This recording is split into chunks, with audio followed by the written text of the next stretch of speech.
everybody. Morning. Good morning. Good morning. Good to see you. It's good to see everybody.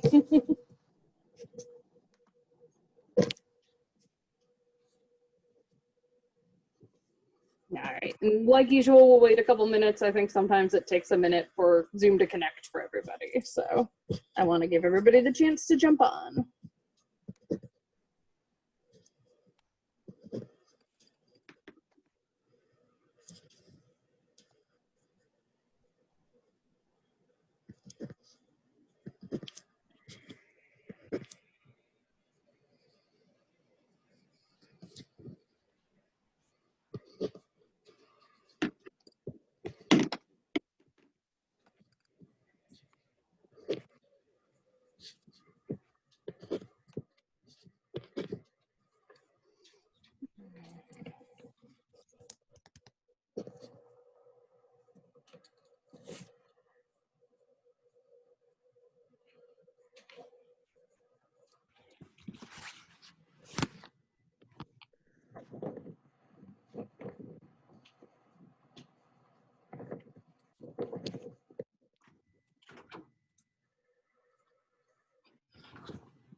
Okie dokie. Well, before we get started today, does anyone have any questions or follow-up things, either from our discussion day on Wednesday or just in general about the class? Just checking in because we're at the end of our second week already, which is sort of what?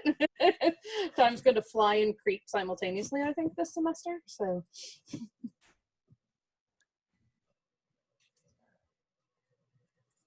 Awesome. Well, if you haven't done it yet, although I think a good chunk of you have already, make sure that you set up a meeting with me so you get your points for that and you know how to do it if you need it later in the semester.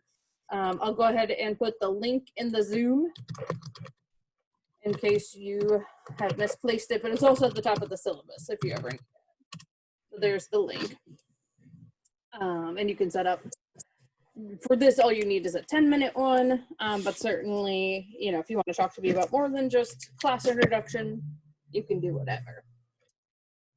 Alrighty, well, today we're going to start talking about assessment, and assessment is one of my personal favorite topics. It's not something I really learned about as an undergrad at all, and then when I got to grad school, I took 3 assessment classes my first year of my PhD in clinical psychology. It is imperative, so important to anyone who's going to practice in psychology because you have to be able to find out about the person when they come to your office. And also psychologists are really the only subspecialty that is trained to give the personality assessments we'll talk about today, as well as cognitive assessments like intelligence tests, things along those lines. So this is really a niche where psychologists do really well. It's actually a lot of the subfields in psychology, essentially what you do with your time. So for example, if you're thinking, I want to be a forensic psychologist, you know, a lot of your time is actually spent assessing people for things like not guilty by reason of insanity, competence to stand trial, assessing all the parties involved in a child custody case, for example. If you're going to go into like neuropsychology, that's almost entirely assessment based because you're trying to figure out which functions the people are missing. So it's actually really fun. When I do an assessment, I feel like I'm putting together like a puzzle or a mystery, and you kind of like find out about the person through doing it. And it applies in a lot of branches of psychology. If this, you know, sort of sparks your interest, I'll let you know about a couple other classes where we go over this in a lot more detail. So next semester, I'll teach psychology and the law. So we talk about all the different kinds of assessments people in that do. And then next fall, for those of you who will still be here, I think I have a couple seniors in here, but I will teach assessment of individual differences, where we go over them in a lot of great detail. So this is how we not only do research in personality, we use a lot of these assessments, but also if someone came to you as a clinician, how you would find out what's going on with them. So really important to know whether you're thinking, you know, I want to go totally into research, that's going to be my life, or whether you're thinking like, I never want to do research ever. You're probably still going to have to do some assessments. So I'm actually taking a class this semester for recreational therapy. That's recreational therapy assessment, and it's kind of cool. That's very important for y'all too. Yeah, when I was reading the book last night, and I was like, oh wow, there's a lot of similarities between. Yeah, because you have to know not only sort of like the physical capabilities, but also emotionally. Awesome. That's really cool. Yeah. It's fun. I'm probably a weirdo that I like it, but I stumbled into a grad program that specializes in it. Kent State, where I got my PhD, is the top 3 in the nation in assessment. So it wasn't anything obviously I planned to go to school for, but I got a lot of really cool training in it. And I really enjoy it. So I hope you all enjoy Amanda. Looks like some of this will be reinforced for you, which is great. So I am gonna go ahead. No, I'm using my phone audio. What's that, Erin? Oh, sorry. Was I not muted? I'm sorry. I was telling my friend that I just fixed my audio. I'm sorry. Oh, all good. Yep. Just make sure you weren't asking a question. All right, I'm gonna go ahead and get our PowerPoint share set up, and then I will share it with y'all, and we will start talking about this.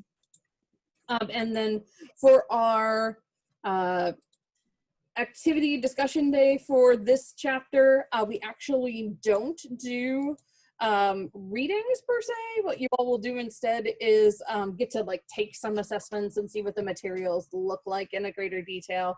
I unfortunately don't have like my wastes at home, but I can show you pieces of it. I have a PowerPoint with pictures of it, and then you'll get to take some of the questionnaires we'll talk about next Wednesday. So I'm gonna make sure that I have my participants window up so I can see y'all there, and I have my chat up.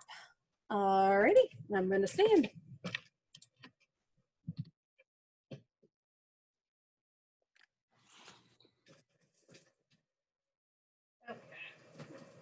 I don't know if you can see him because he's kind of far away. He's in the IKEA chair today, so he came for class. He wants to know about assessment too. Alrighty.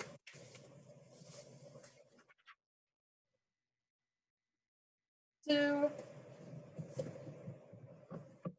before we delve into the realm of assessment, we have to really clarify it. First off, what is it, right?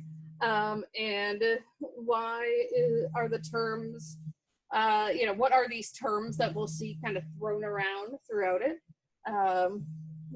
as well. So assessment is the collection of relevant information in an effort to reach a conclusion. So basically, when you're doing this, you're not just sort of blindly giving people things, right? You actually want to make sure that you have a goal in mind when you're doing an assessment. And that goal might be, I want to know about their personality traits. That goal might be what's going on with them in terms of a diagnosis. But you have to have a goal in mind because that helps you choose which assessment measures you're going to actually use. Assessment is geared towards collecting idiographic information, which is individual information about the client, which we talked about briefly when we were talking about research methods. So we use idiographic information much more when we're doing this in a clinical way. And this is as opposed to that nomothetic assessment we do when we're doing research, which is more general information about, maybe a personality trait, and its causes or things that are related to it. So clinical assessment is what we do in psychology. Clinical assessment is the collecting of information to help determine how and why a person is behaving abnormally and how that person can be helped. Or if we're going sort of outside of a clinical setting where we're focusing on disorders. Maybe we're doing something more like a counseling setting where we may focus more on positive things about the person, just sort of what's going on with the person, where are they struggling, where are they doing well. So in other words, the conclusions to be reached here are things like what sort of disorder do they have, what problems with their personality might they be having, you know, what behavioral things go along with that, right? Is this trait maybe or disorder isolating them from other people, causing them to engage in risky behaviors, right? We want to be really careful about that and support people so they don't do that. And it can also help to monitor progress. So a lot of times what we do in therapy, for example, is we'll give people some of these assessments every week when they come into therapy, the shorter ones, not the giant long ones, obviously. But it actually helps us track how the people are doing, what their progress is, and in some modalities of therapy, you actually graph that and show it to the client each week. So standardization is very important when you're doing these types of clinical assessments, whether it's going to be to diagnose someone or whether it's going to be, you know, to assess someone to see, you know, if they have some sort of issue that's going to come up in a court case. Almost there, you need to be more careful because any sentence you write in one of those assessment reports can possibly be asked to testify about on the stand and clarify, right? So standardization means setting up common steps to be followed whenever an instrument or test is administered. So a good example of standardization here is depicted in the picture down in the corner of this PowerPoint slide. And this is the Wechsler Adult Intelligence Scale. We have a slide later that has it spelled out, so don't worry about trying to write it down now. Or the WAIS, W-A-I-S. And this requires clinicians to give a standard set of tests in a set order with very careful instructions. So you actually, what you see in front of the client here, the therapist here, this book that's propped up, that's actually your manual, and it tells you, okay, here's how you set up the materials for the next one. Here's how what you actually say, and you have to read it word for word. And the whole idea is that, like, if I gave you this test here, and someone else gave it to you in California, and someone else gave it to you over in Europe, you should get the same intelligence score. So that we're trying to take those therapist variables out of the conversation. Now we'll talk starting next Friday about multicultural issues and find out we're not always good at that.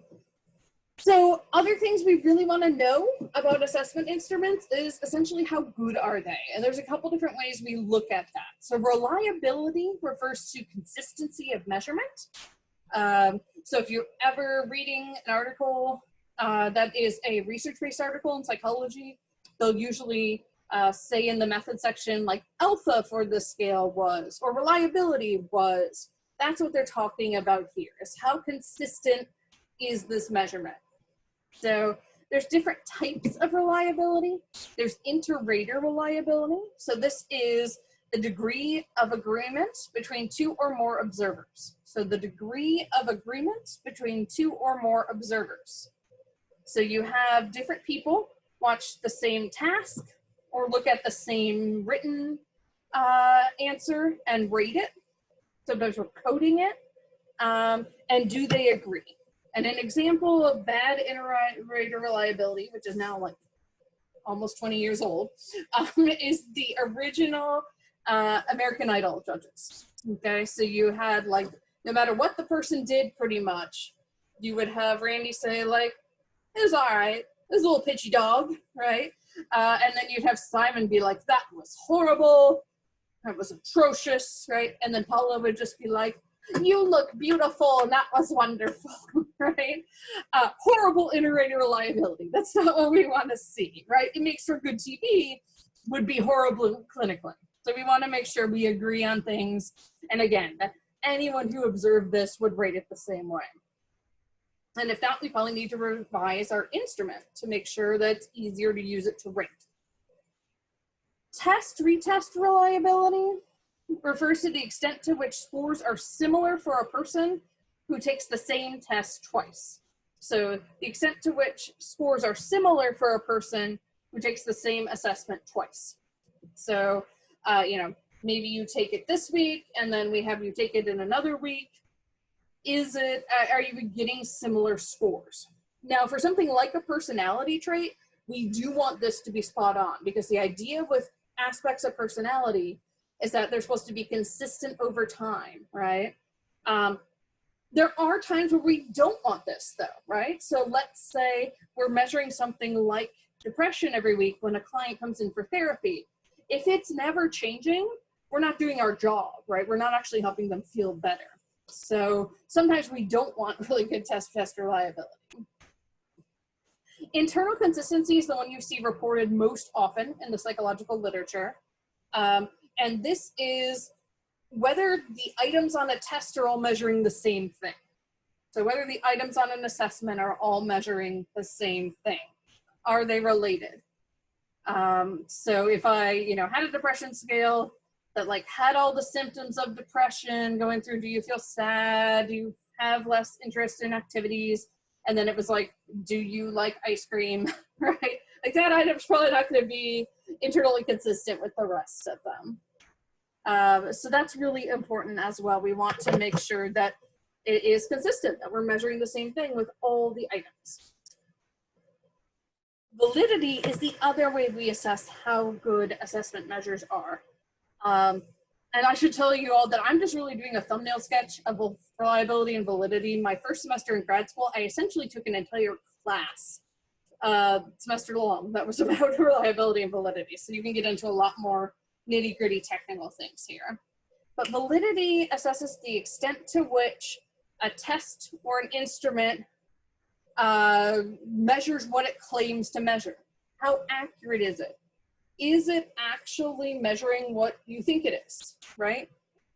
So you could have a measure that was really reliable, really consistent. You get the same answers all the time.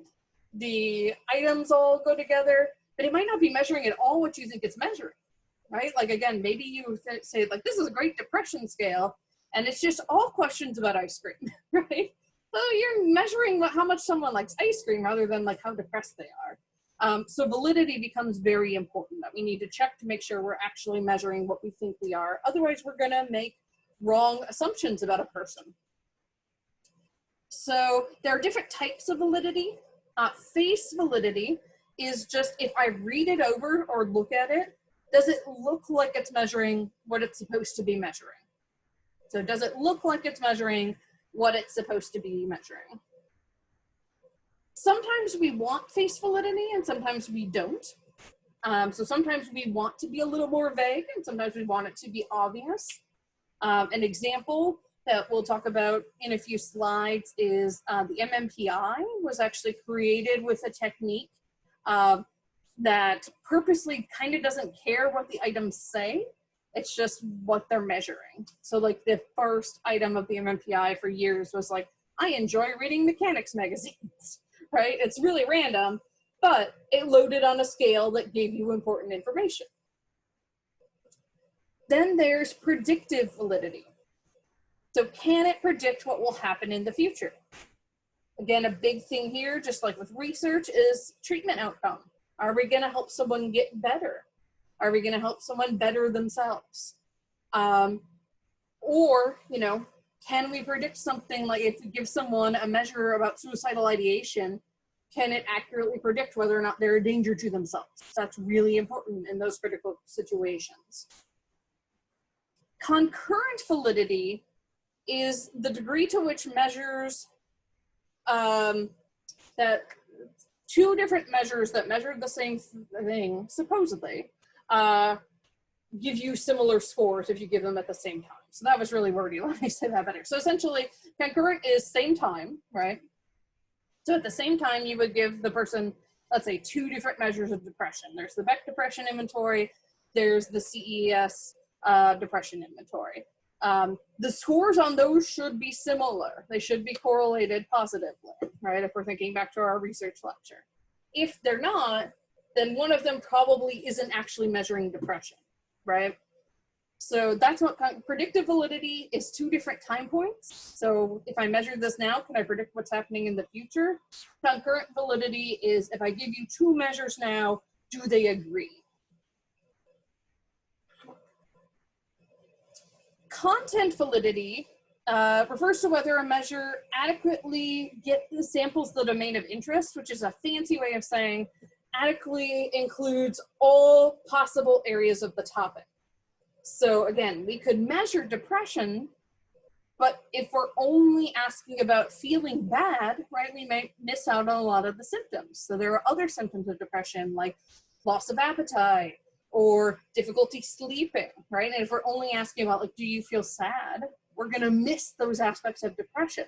So if we're getting content validity, we want to make sure we're sort of encompassing all parts of this idea, this concept. Oops. Construct validity refers to whether a measure of a construct is supported by other measures of this construct. So essentially construct validity is, for our intents and purposes right now, the same as concurrent validity. So construct validity, concurrent validity, same thing.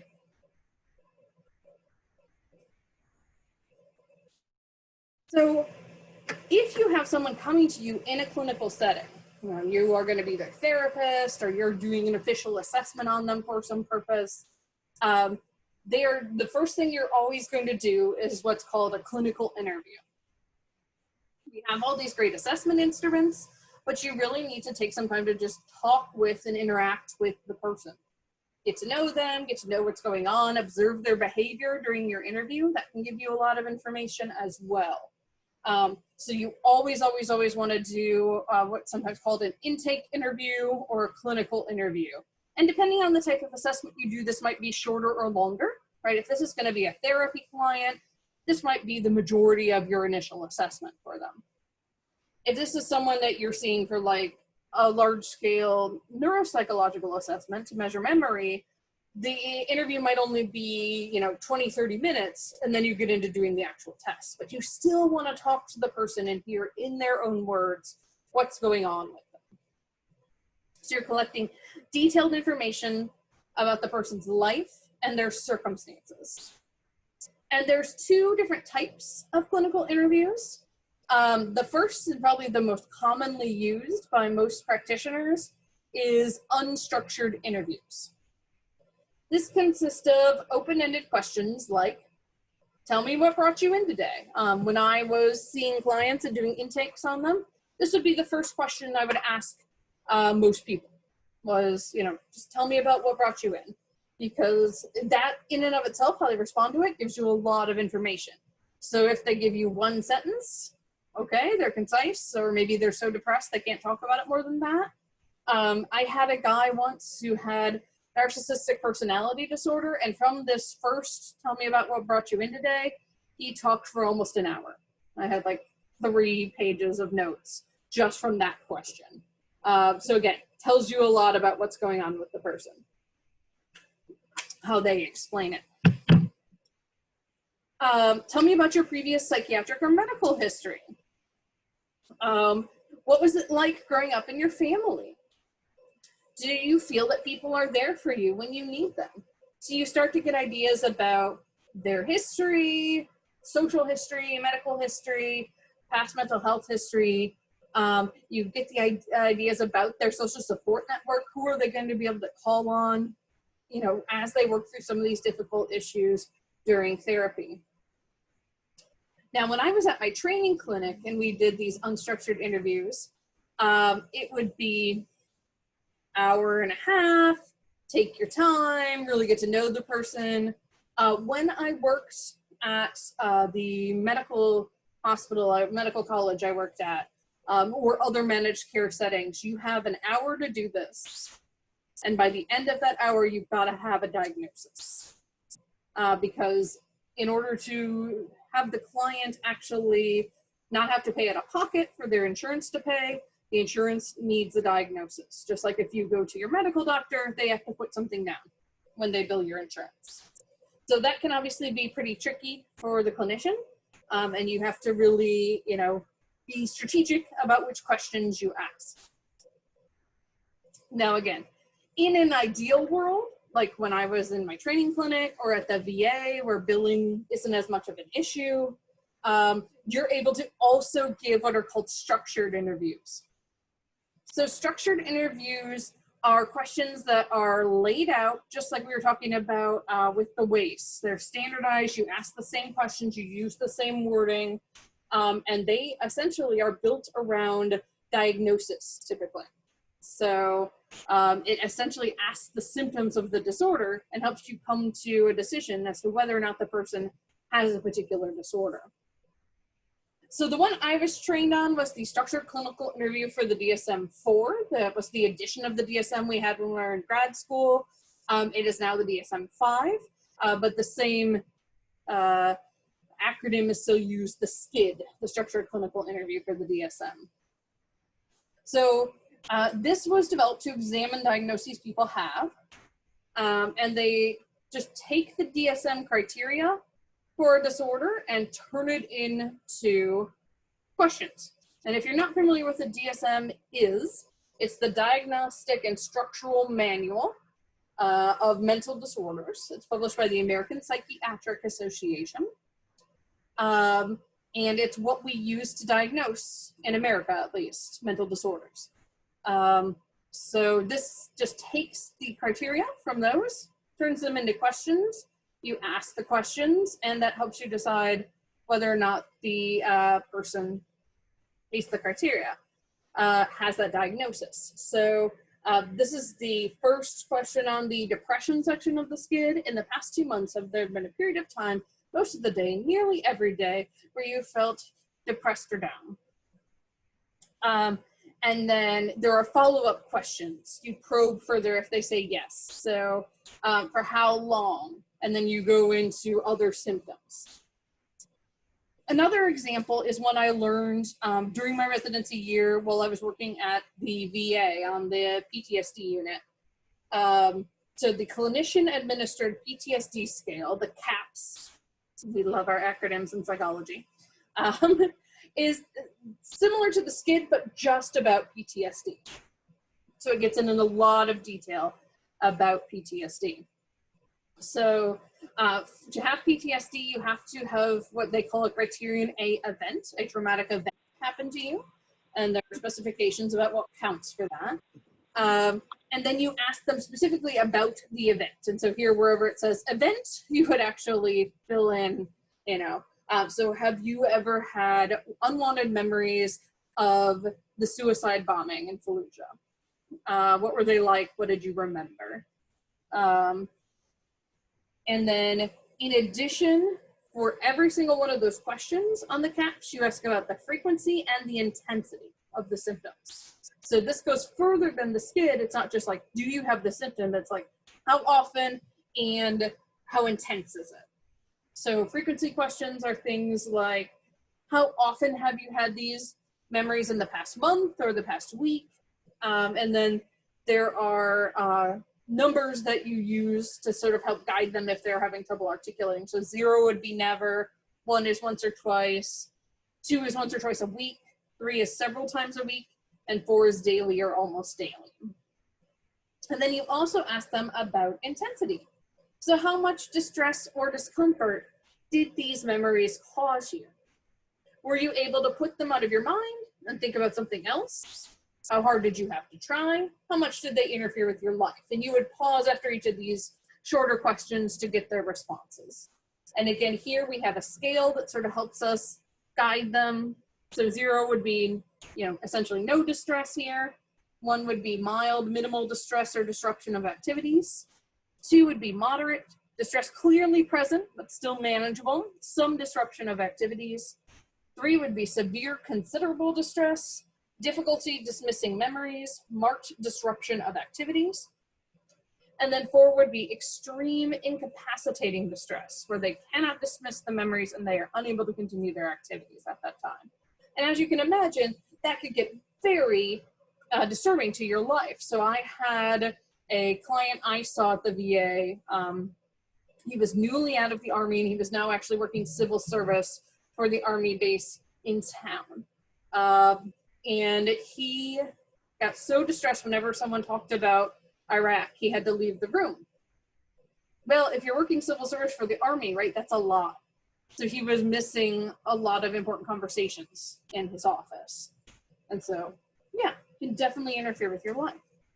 So again, structured interviews, ideal if you can do them. They give you a lot of really good information. In a managed care setting, it might be more difficult unless you are purposely going to bill specifically for an assessment.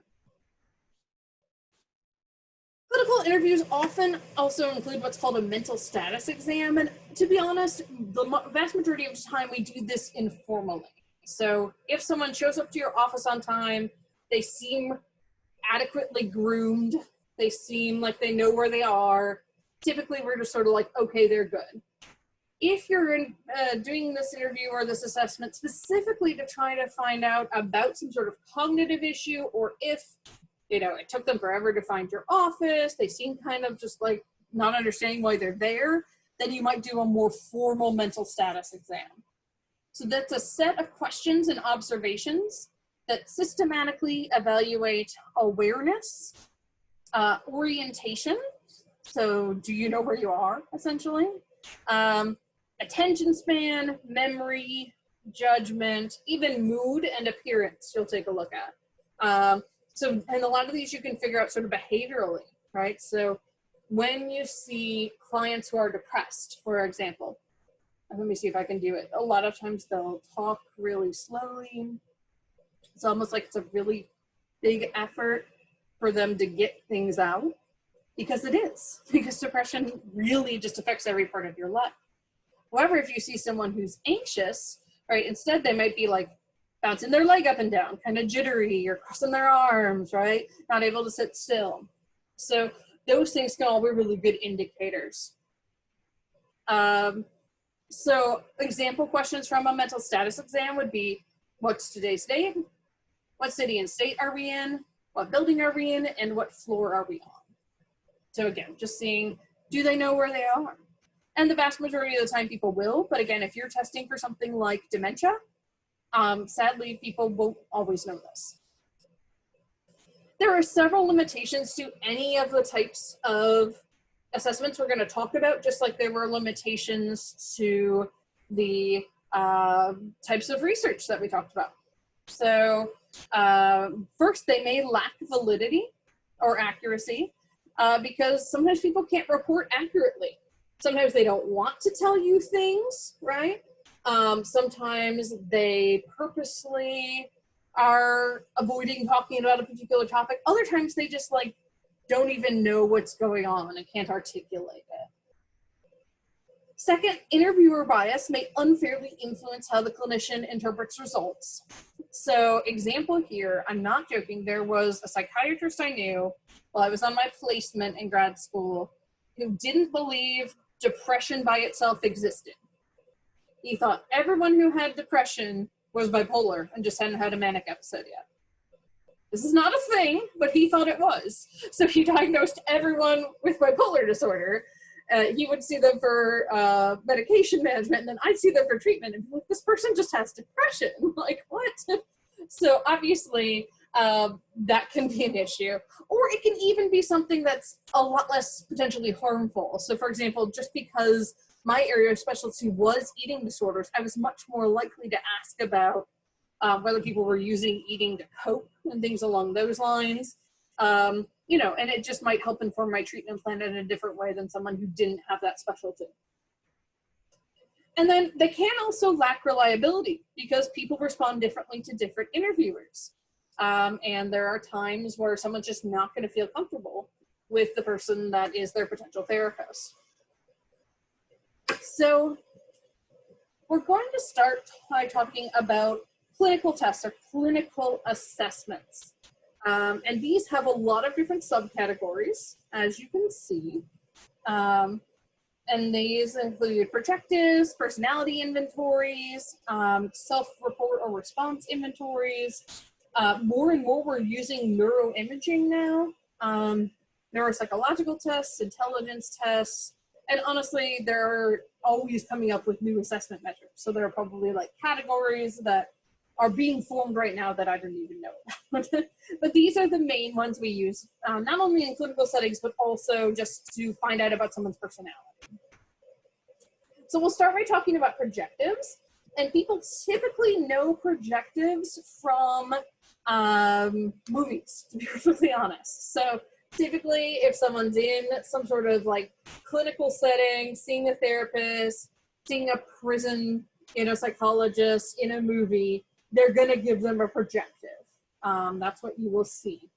So the subjects, participants interpret vague stimuli or follow open-ended directions.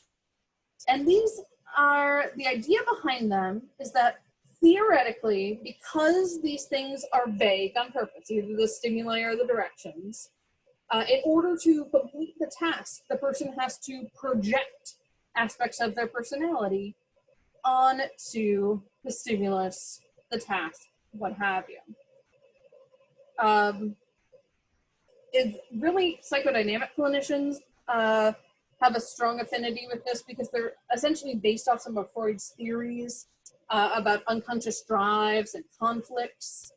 And so it's important to note that the validity of projectives has been called into question, honestly, for years. So some people are very worried about how subjective they are and how it's really left up to therapist interpretation for something that obviously is going to potentially make a big difference in someone's life, give them a diagnosis, right?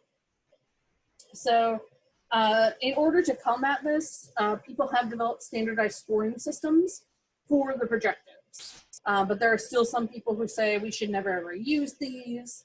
I am trained to give the Rorschach and a couple other projectives. I had to go through like a 3-day training to learn to give the Rorschach, which we'll talk about on the next slide. And the reason I did that is because even though my clinic didn't use it, a lot of people still use it. So in order to look appealing, if I had decided to go into clinical work or even for my residency, I needed to have some experience giving them. So this is the Rorschach. This is the most famous one.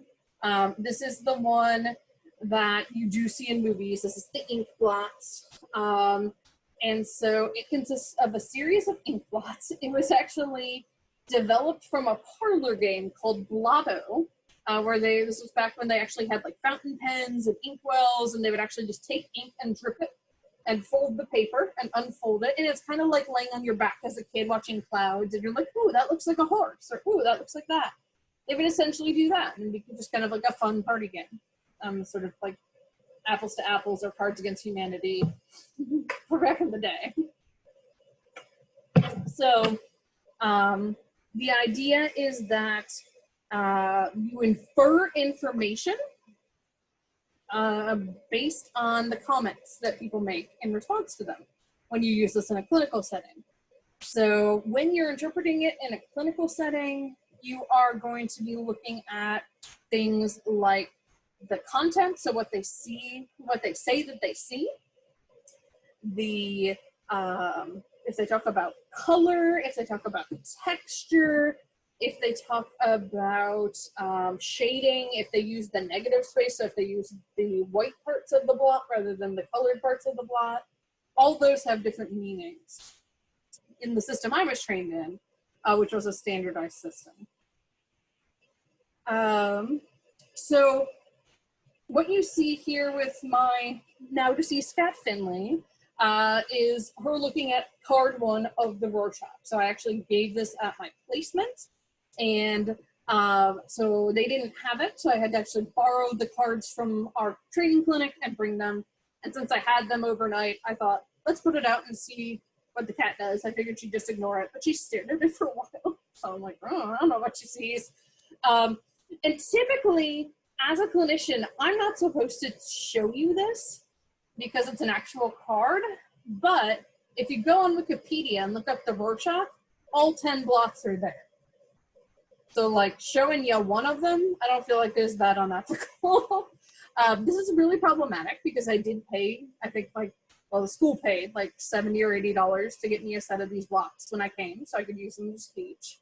And obviously, it could also skew things because it has like sort of popular answers listed and things like that. So people tried to get it off of Wikipedia for a while, and now I think they've just given up. So it really is an interesting state of things where the internet makes it more difficult to keep tests confidential. So that becomes difficult here. So we can either, you guys can unmute, or you could type it in the chat. Does anyone want to try to interpret this blot here, the one with the yellow and the pinkish red on it? And you can just say anything you see. Again, I'm very not well versed in interpreting these, so I'm not going to be judging you based on your answers. Anyone, when you hand it to someone, when you're giving it, you say, what might this be? So what might this be? It looks like a butterfly. Butterfly, okay, yeah. Yep, and Megan, it looks like a bug, yep. To me, it looks like, I don't know, some sort of spider or crab. Maybe I'm thinking crab because I did my beach walk this morning and I saw a bunch of them scuttling around. It looks like lungs to me. Say that again? It looks like lungs to me. Lungs, yeah, I can see that, definitely. A forest, yep. Yeah, and like for me, if I start looking at just pieces of it, like these look like flowers to me, right? And that's something that you actually, it's really interesting. So when you give someone the Rorschach, there are 10 cards, but they have to give you at least 14 answers to score it. So you actually encourage them to give you more than one answer. So yeah. Yeah, maybe just create a family tree. I like that one. So yeah, there's no right or wrong answer. There's just ways that we interpret it based on what you said. So that is the Rorschach, which again, you'll see in any number of movies. And like I said, there are clinicians who still give it, but I would say the vast majority probably don't at this point in time. Another projective is the thematic apperception test, or TAT. And this involves people being showed 30 black and white cards, which show ambiguous situations. Again, purposely ambiguous so that you project your personality onto it. Subjects are asked to make up a story about what's going on in the picture, and then who they identify with, the emotions they express, and really especially themes across all the cards become a big part of your interpretation. So let's look at this one.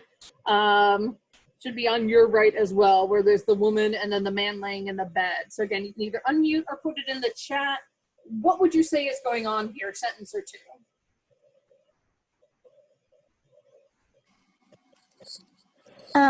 The woman on the left just found out she was getting cheated on.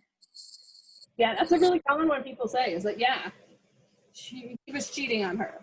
Yep. Dang. I've also had people say the opposite, that she was cheating on him, and so she's upset because of that. Yeah. Any other interpretations people might have? What could be happening? Maybe he's dying. Yeah, he Yeah. just died. Yep, and she's upset. Yeah, people have said that, or he's sick. Yeah, and again, one TAT answer isn't going to give us something we can interpret, but you know, if I gave you all 30 cards, or often with the TAT, you just give a subset of the cards, and every single time you talked about someone dying, right? So an example my undergraduate psychology professor gave is, he gave this once to someone, and there's one that's literally just a picture of a bench with a lake, and the person said, oh, well, you know, that's the bench that they're going to go sit on while they watch the guy drown that they threw in the lake. What? So if every single one has something to do with death, we're going to be like, whoa, what's going on here, right? But other things don't have to be quite as shocking or scary, right? It can just be like, oh, maybe you have some trust issues or some relationship issues. You look for those themes. Really similar one, but much easier to give and honestly to take as a participant, is sentence completion. So you give them a whole bunch of these type of sentence stems, and then you have them finish it. So, I wish, and you have them fill it in. It's Freudian based. We got to ask about your mother. And actually, when we do our activity day next week, y'all will get to fill out a version of this. So I won't have you do these now, because this is a really kind of fun way to look at how these things are assessed. So when I was in grad school and we had to do what we called comprehensive assessments that included something like a projective, the vast majority of the time we would all give this, just because it's quicker to administer. Administering the actual Rorschach takes probably 10 to 20 minutes, just 5 or less, and it's much faster to interpret. Now, granted, I was new at it. I only ever gave 2, but the 2 Rorschachs I ever gave and I interpreted took me about 6 hours each to interpret.